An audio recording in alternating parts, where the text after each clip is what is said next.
Hi, everybody. It's Helen McConnell here from helenmcconnell.com.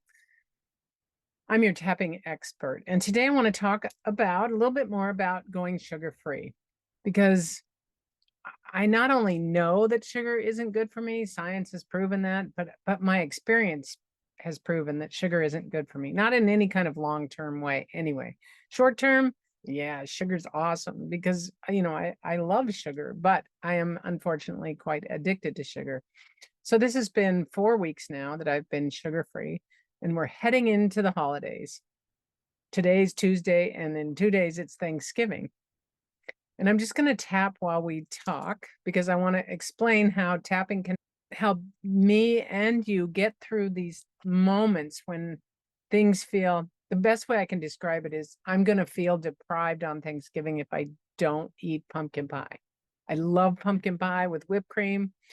When my kids were young and I would have everybody over for Thanksgiving, I would make 4 pumpkin pies.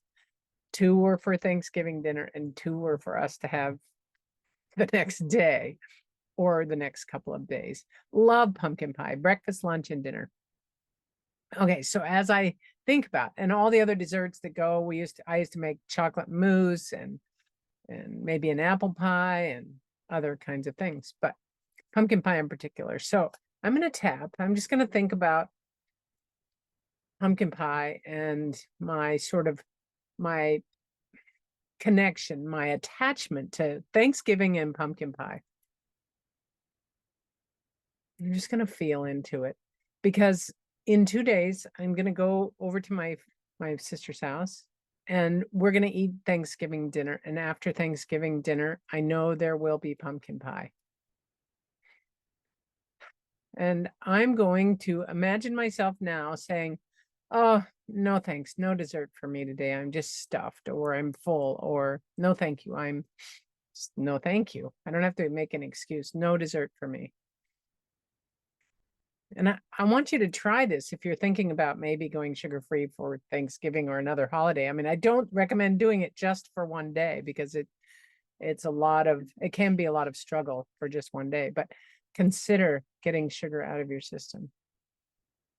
So as I tap and I remember that in the short period of time, the 4 weeks since I stopped eating sugar, I've lost 5 pounds without even trying. My skin feels better.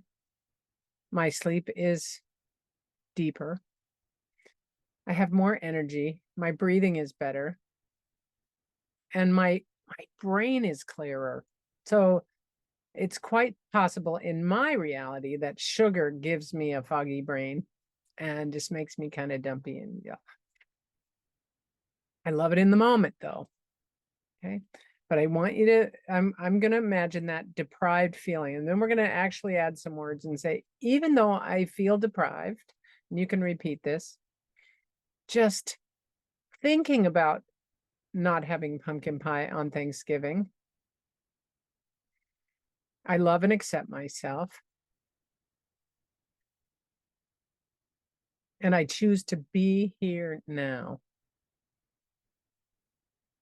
And I'm going to do some little side comments about, like, if I'm here now and I'm thinking about pumpkin pie in 2 days, I'm easily going without it right now.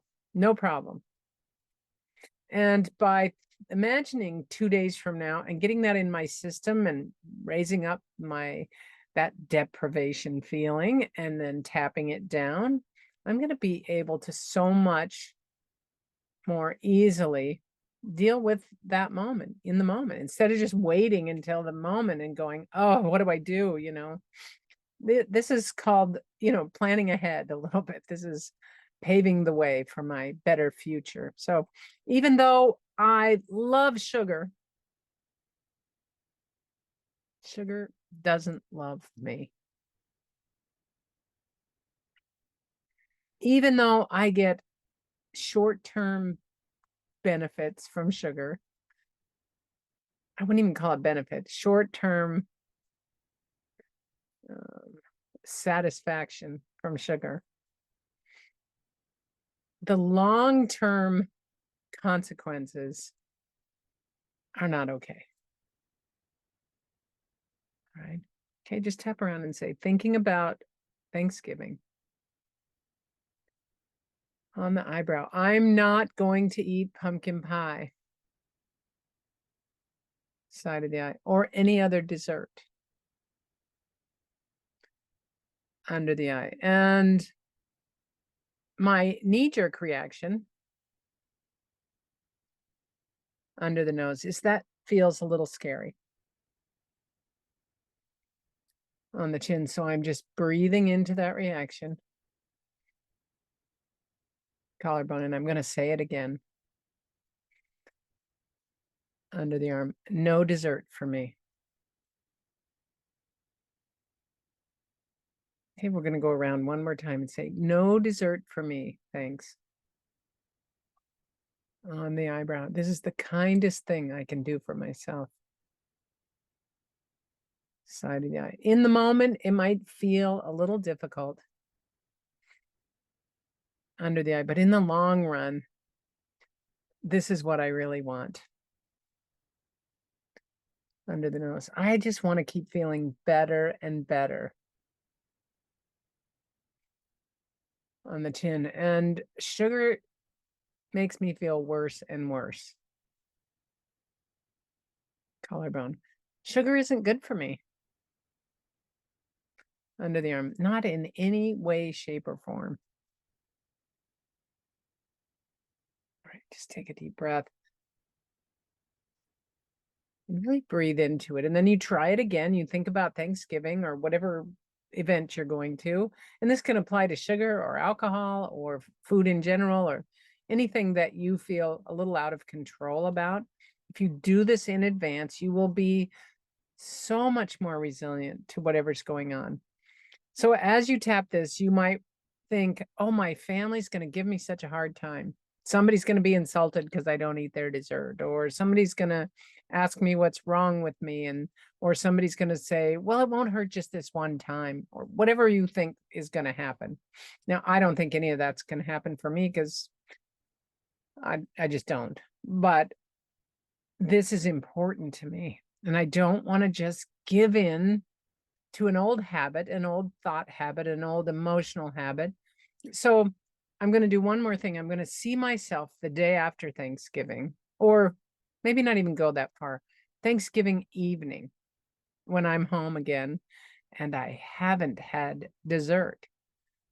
I'm going to take a deep breath. I'm going to see myself coming into the house, brushing my teeth, feeling satisfied, maybe going for a walk, and just really seeing myself caring for myself. And to me, that I can be truly grateful for that. These short-term, in the moment gratifications have just never served me. And it's kind of something I've done my whole life because I didn't teach myself. I didn't teach myself how to do it differently. And I am learning now how to do that a little differently, not give in to my in the moment craving. All right, I hope this is helpful to you. I am going to post on a regular basis about being sugar-free, and you can follow along. And please don't beat yourself up if you say, I'm going to go sugar-free, and then you don't. It's okay. That's how we learn. Sometimes we have to get to the end of our rope before we do this thing. Now, for me, just as a side note, I don't drink. I was an alcoholic for many years, and I've been sober for 35 years, so I don't drink. That's one thing off the list. And I know that I can easily go without alcohol. It's not even a consideration. I don't smoke cigarettes anymore. I've been smoke-free for almost 35 years. I don't crave cigarettes. I don't do drugs. Food and sugar are my worst addictions. And the screen. I spend way too much time on my screen doing things that are just distractions. So I'm choosing now, as I finish this year and go into the next year, I want to be better and better. I want to make my life be more and more exciting. And if I keep giving in to these little momentary gratifications, my life is not going to be very exciting. All right, so that's my journey for today. Thanks for watching. Subscribe to my channel, turn on your notifications, and you can get all my updates. Thanks for watching. Helen McConnell.